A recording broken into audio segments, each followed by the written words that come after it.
Welcome to viewers. I'm Dot Haynes. I have with me Dot Angell, Barbara Sutherland. Sutherland. And I'm privileged that we are all privileged to have you here today to share some of your journey with us, specifically your journey of service and leading up to that in Vietnam. So what was your life and journey prior to your service in Vietnam? Well, I trained at the Alfred Hospital, and following graduation, which was in 1961, which now puts an age on me, I did midwifery. Then I went overseas for 3.5 years, and I nursed in the UK and in Canada. And I came back in 1965, and I was very restless because I'd been in London with the swinging 60s. And I came back to an Australia that still had the role of women clearly defined, and especially the role of nurses, which was handmaiden to the doctor. And so I was restless. And when they called for people at the Alfred to join Alfred Hospital teams, I put my hand up. And I think I was young, it was an adventure which I needed, and so that's how I came to go to Vietnam. Well, that's fascinating in itself, with some of those places that you've travelled prior and the way you saw Australia when you came back. So hopefully in the future we'll be able to have some talks about that and our views as for someone that lived overseas as well. So in Vietnam, how did you get to do Vietnam? You didn't seem to be a service woman.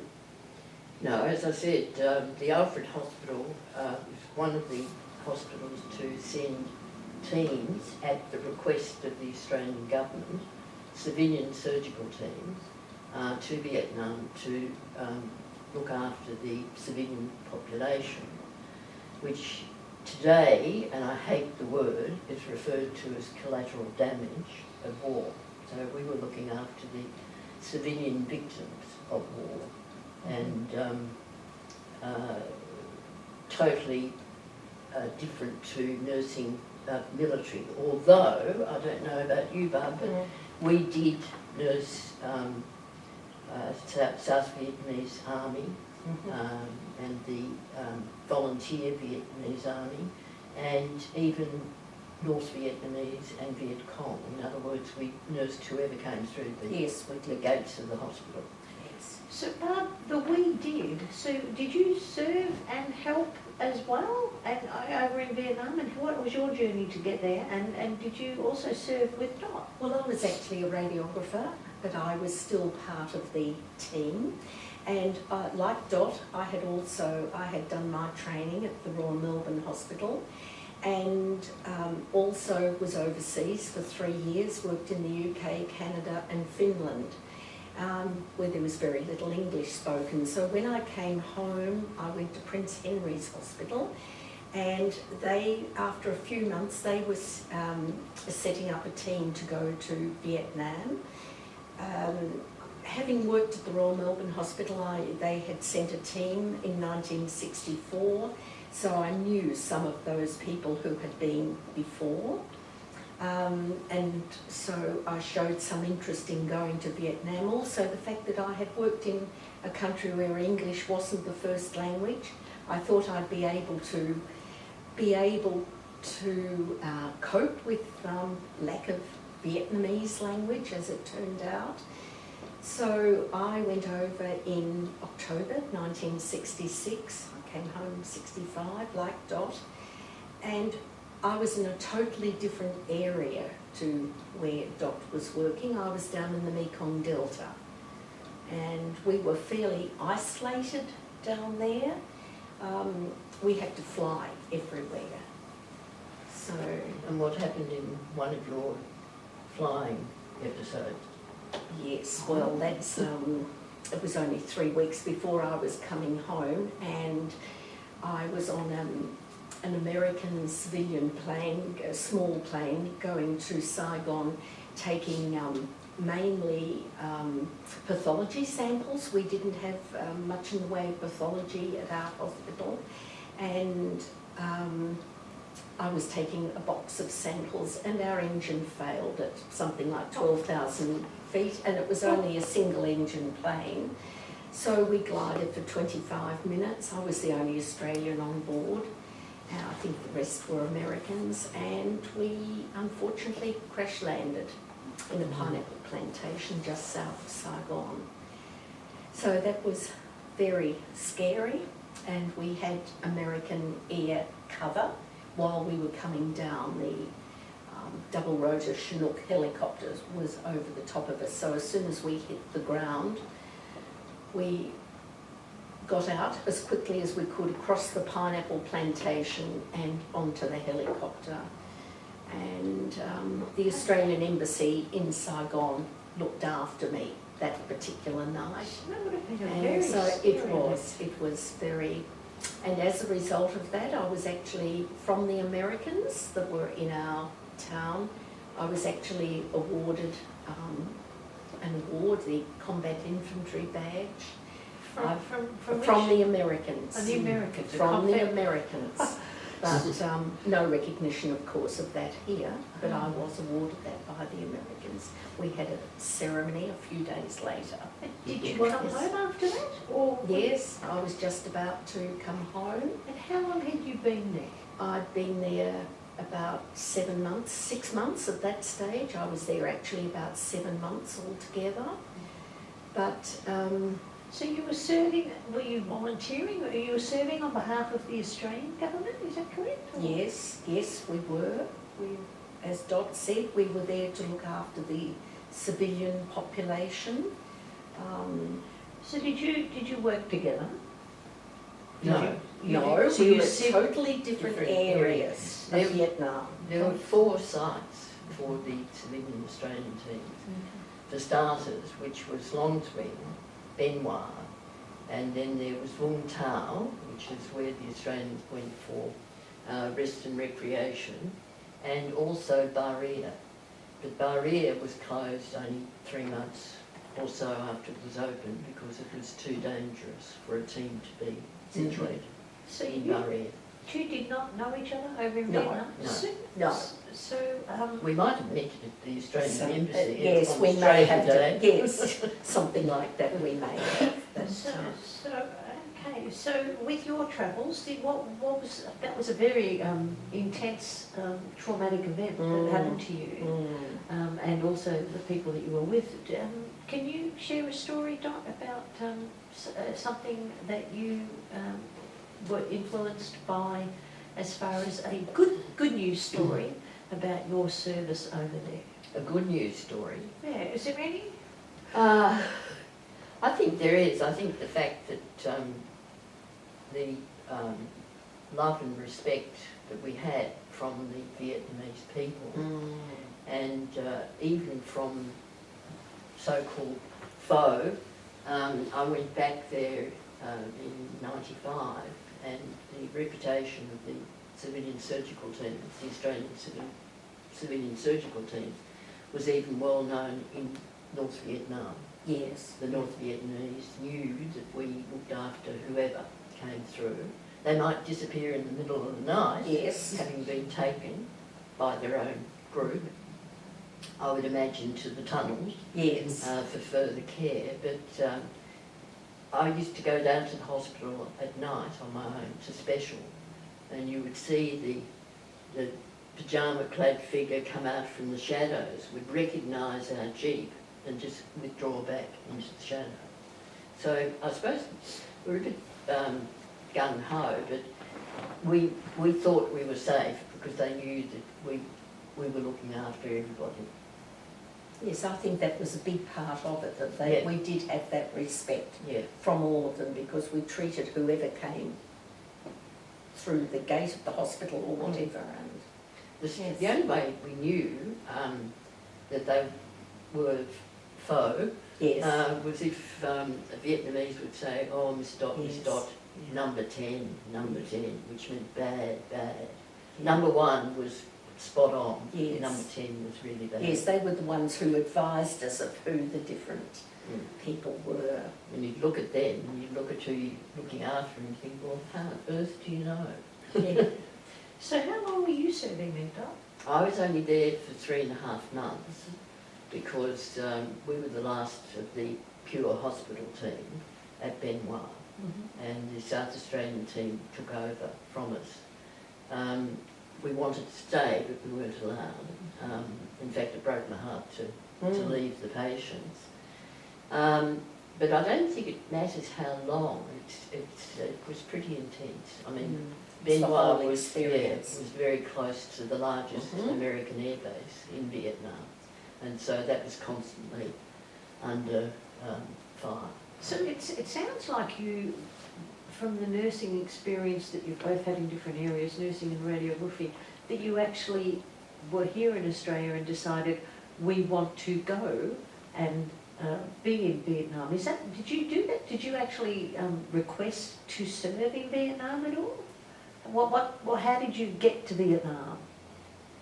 Well, with me, I'd come back from 1965 in London, and as I said, I was restless, etc. And so when they called for representatives, I was only a staff nurse, I wasn't a senior nurse.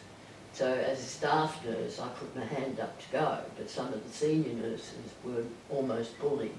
Sorry, so called for, what does that mean? Did people come to your work, or how did you get called put for? out a flyer around the hospital calling for members.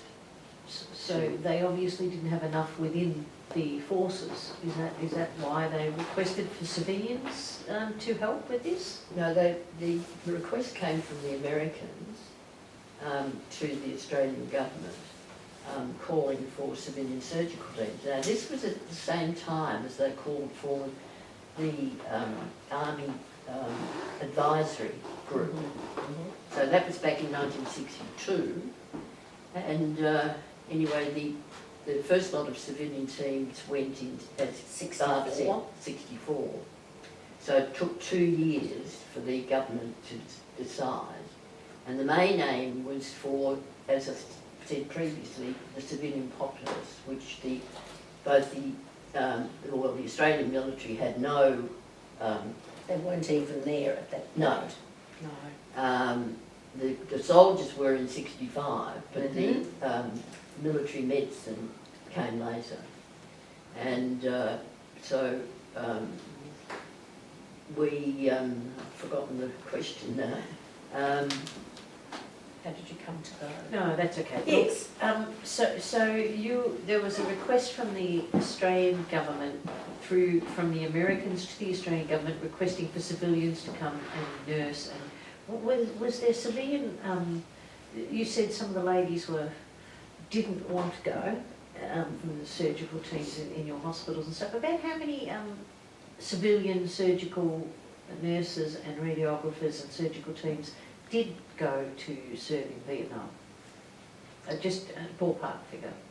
400, was it? Altogether? Altogether. Doctors, nurses, radiographers, and later administrative staff. Yes. And so have any of those been recognised back here? Has there been much recognition for your service to the Australian and the American government for your work and the professionalism that you took to Vietnam and the Vietnam service that you did?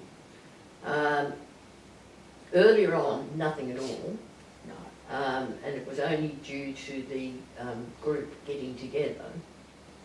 The first submission we made was for what later became the Vietnam Logistics Support Medal, and a group plus Weary Dunlop, who's well known to everybody, who he himself went to Vietnam on one of the teams.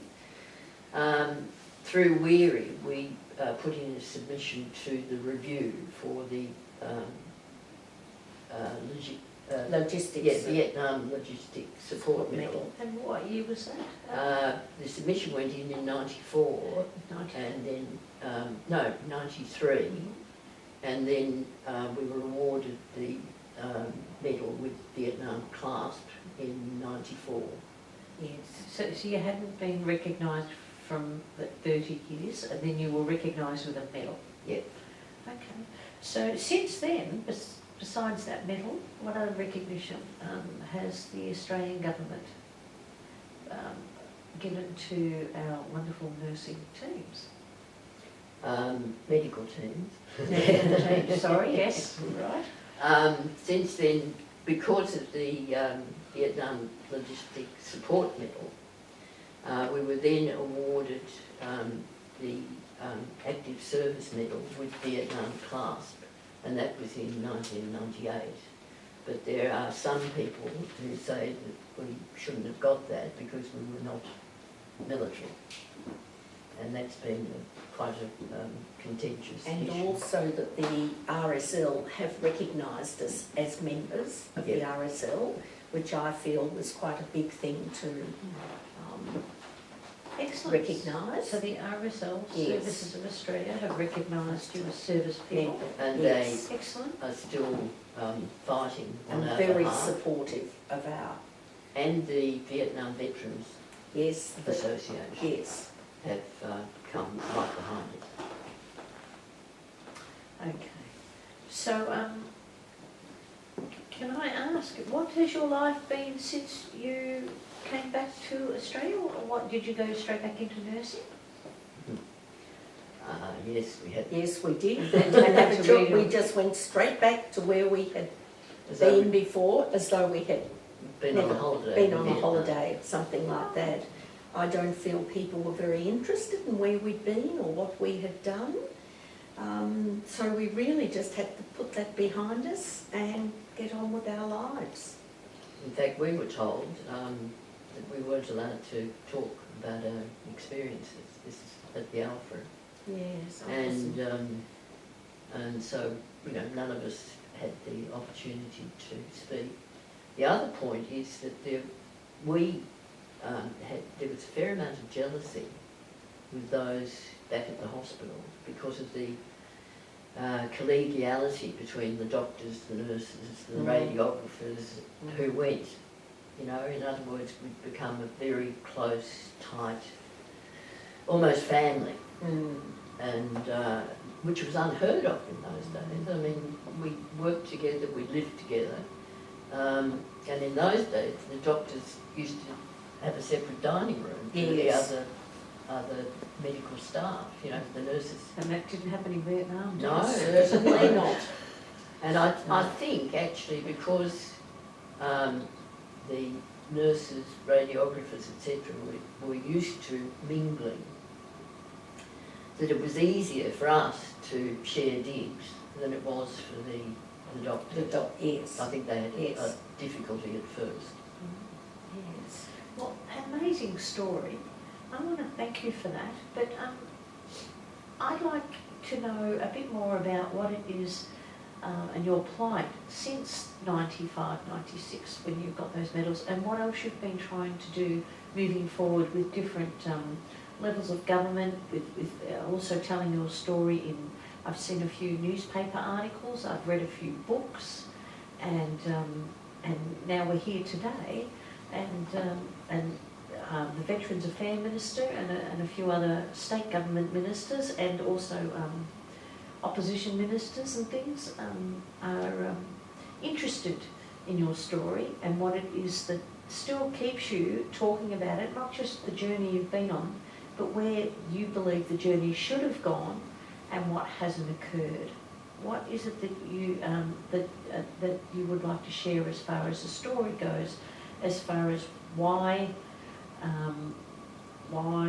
the administratively you were under the Australian government, but operationally you were under the USA government, and it's important that we and everybody watching gets to know why you're wanting to be further recognised and what it is that you believe that you have been, mistreated is a word that comes to my mind, but how the way you've been looked after or not looked after. I'd like you to share what your thoughts are, Dot, on what you want to do moving forward and who you would like to sit down in front of and have your say with.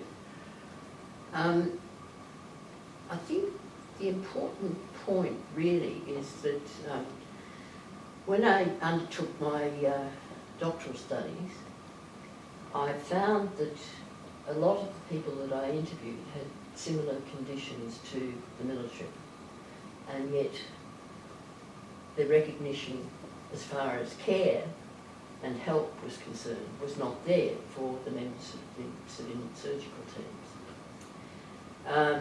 It's important that we were asked to go and participate in the review of the health of women who went to Vietnam. And I believe we were asked because we were the largest group of women to go to Vietnam, and that is the professional women. There were others who went and worked in the PX and things like that. Red Cross and yes. stuff. Red Cross is recognised. Yes, that's right.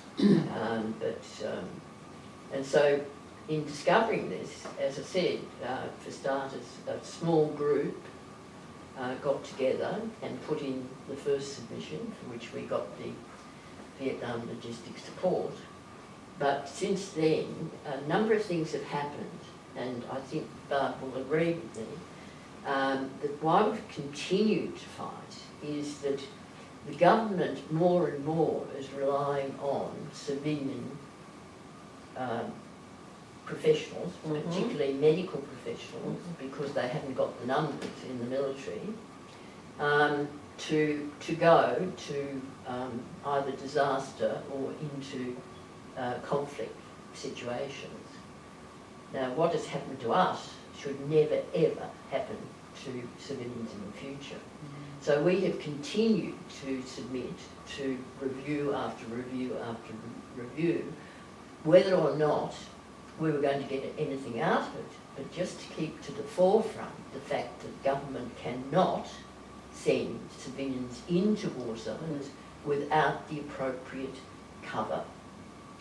They have a duty of care. If they're going to send people into that sort of situation, then they have a duty of care to look after them when they come home. So was that duty of care met with you ladies and your surgical civilian team back in Vietnam? No, Not at all. the result of the women's review, if I can just say, was that the military personnel got repatriation benefits, but in the appendices there was listed the civilian groups, and they had to go through Comcare, the public service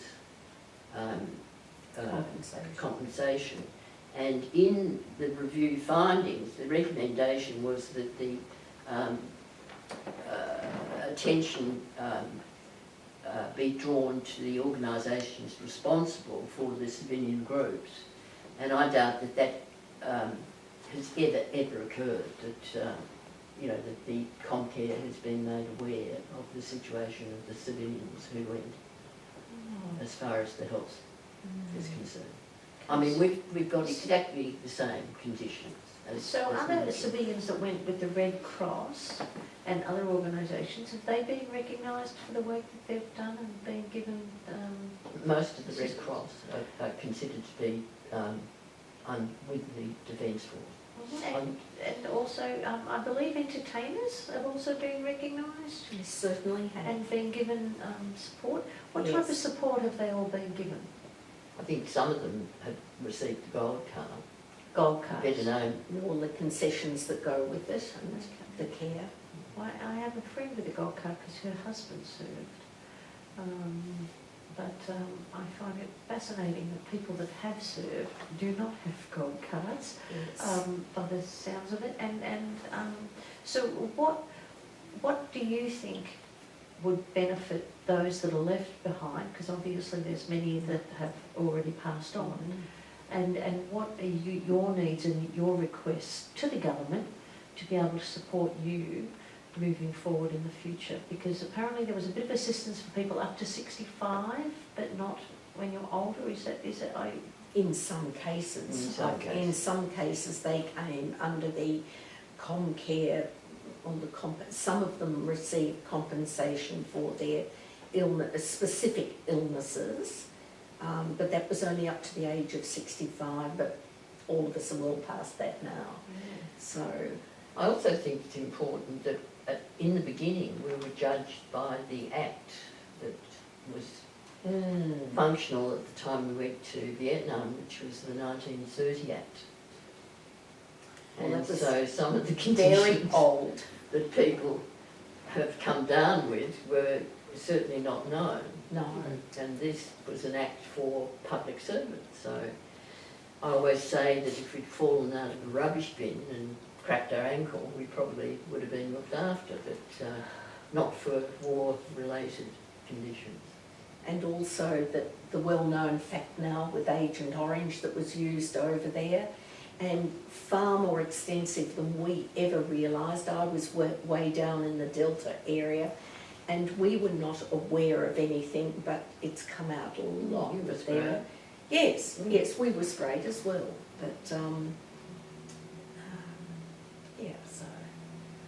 But it's quite an amazing story. I am certain there's so much more that I haven't heard. But if you were to look at one of the ministers right now and ask them for what it is you would like, now's time for you to share whatever it is you think also needs to be said. Well, I think having recognised the civilians who were involved in the Maralinga nuclear testings, and not only those who were involved, but also those who happened to pass through the land where the testing was being carried out, having now granted them access to a gold card, then I can't for the life of me think why we are not eligible for the gold card. And that would help some of our members considerably. I mean, we've got Daphne with her severe hearing loss, which is not recognised, and yet Vietnam veterans would say, if you haven't got something wrong with your hearing, you weren't in Vietnam, but she gets nothing. She has to pay 3,000 something or other dollars for her special hearing aids every 3 years. We've got Tanny there with having had a stroke. Stroke victims are recognised in the military. So the gold card would give considerable assistance to those who are Certainly would, and I think that this is only the tip of the iceberg, because these are only people that we know of personally, but there will be many all over Australia, because the medical teams went from nearly every state in Australia. So, but the numbers are dropping drastically, very quickly now. But even for yourselves, it's that service. You're not even mentioning your own names. Not only now, but even in the future, your own health and issues that come with not only ageing, but your service and your support. The gold card, in my view, would help give you a peace of mind to know that if something was to go wrong in the future, that you would be well looked after and that you would be treated with the respect that you duly deserve. That's my view. So I'm hoping that that helps with what we're trying to send as a message to the ministers, and not only through the state but also through the federal. And I'm looking forward to seeing some of the letters and doing something else in the future soon, after putting some more documents to the ministers and to the rest of the community to be able to stand up. And I'm certain, I'm looking forward to talking to the RSL themselves, and also because we've got the coral crossing of the commemorative of the Coral Sea, is that right? Oh no, Coral Balmoral. The Coral Balmoral Balmoral coming up this battle. week, so yes, we've got that. So I'm hoping to take some of these lovely pieces of paper and information that you've got and put it in front of some people to be able to help move this cause forward. Very well needed, and thank you for being here today. Thank you. Thank you very much, Dot. Thank you. Okay, who gets to play with that now? Yes. So, There was just one thing that I felt that we missed out, was the conditions under which we worked, because we went during the monsoon season, And to get to our lovely French villa, we had to go on drums and planks. I've got photos of us going across the planks. And then the hospital, we had to wade in ankle-deep water to get into the hospital. Goodness knows what was in the water. But that's just one thing. But Dot, you know, you're horrific. Yeah, well, working Maureen, conditions. who was Yes. there in the monsoon as well, she tells the story of all the dressings, etc., Oh, floating through the water. yes. And in fact, just before I got there, the Americans came and dug up the grounds of the hospital, and the topsoil was bulldozed into a hole to get rid of all the offal, etc., from the operating theatre, which was being dumped down to that. Okay, so we have with us just now a ex-Vietnam veteran. Dennis, would you like to just come and take this seat and here and share some of the thoughts you have about what these lovely ladies have gone through? One of the questions, has ComCare ever recognised PTSD amongst the Yes, that's one of the conditions that conditions? they have. They have recognised it, that's good. Of course, because I think straight away of security, you know, you're under American security, which to me wouldn't have been as good as Australian security. You're there early days, in '66, when, well, I think in a way we're still learning about the war, because that's what we're doing in those times. So just that thought alone would be rather, you'd be carrying that all the time. I think you'd be on edge all the time, on the razor blades. That's how we used to look at it at different times in certain situations.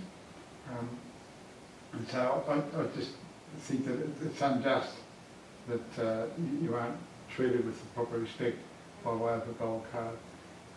I know it's all very well for us to have received it, but you're under similar conditions, so I don't understand why that, you know, and even with reports that have gone to the government, how they haven't respected that fact. I think one of the things also that I didn't mention is that I've got the paperwork where before military medicine went in, there was a big meeting, and one of the military medicos went to Vietnam and observed, and I think spent a lot of time at Long Xuyen, observing the situation, the conditions that civilian teams were dealing with. And that was presented at a major conference, military conference. So in other words, the education for the military side was from the experiences with the civilian surgical teams in Vietnam. So we were used for teaching purposes. The other thing that comes to mind is probably also the lack of knowledge. To be quite frank, there is a lack of knowledge generally at the public level of what really went on in Vietnam. But from your perspective, I think, you know, after last year, with your speech with the VVAA in Victoria, a lot of those men that were there were not, it was just an unknown situation to them.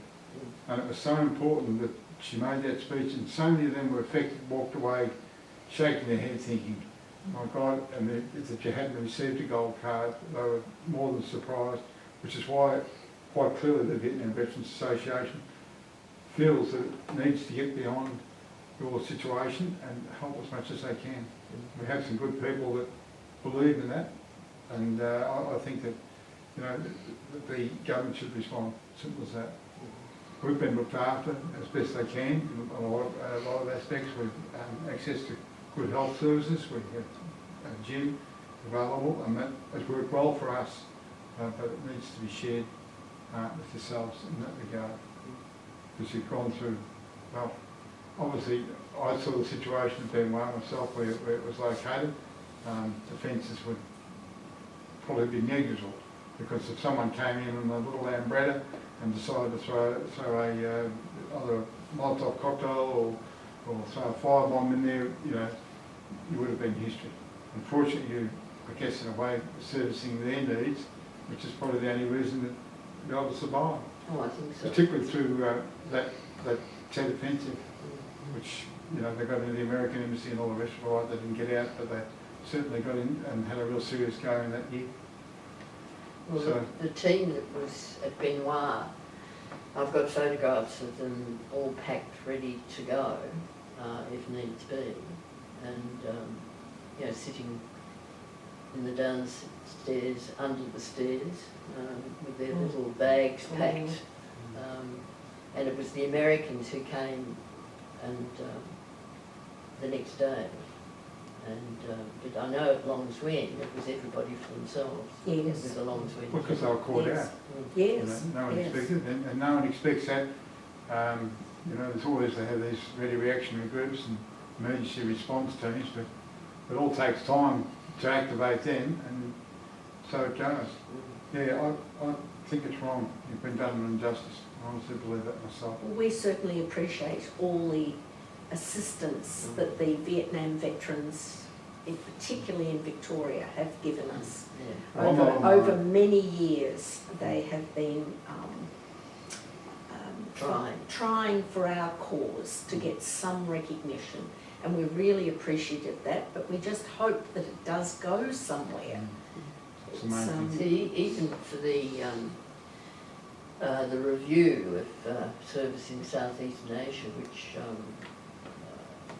Major General Justice Moore chaired, it was the local Vietnam Veterans Associations who supported us in our presentation at that review.